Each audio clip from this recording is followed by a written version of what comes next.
adwini mpom so se na be ya kromu ebete nwan no mo sa ne ade na anu ye no eye sanitation day dia na che say we have gotten it all wrong. Totally wrong. The Ghana now kosi Togo eko Iran cry bombu womu. But bien why this sanitation day and the manage waste. Bryt FM. Aji Ghana pe. Ya bon too much. You play the easy way. The ye nyina na ye nwura. I said the NTB biase. Oh, because enwura na wo kwakoyi no. Say usi fie si ho a, ufie no. Ne surroundings no.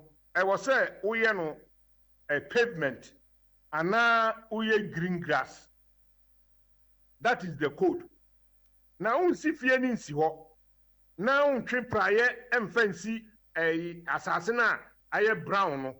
Now wo praso de bia uye ne sa ubeyi topsoil no. Uyi topsoil ni free wa. Why expose o foundation to erosion?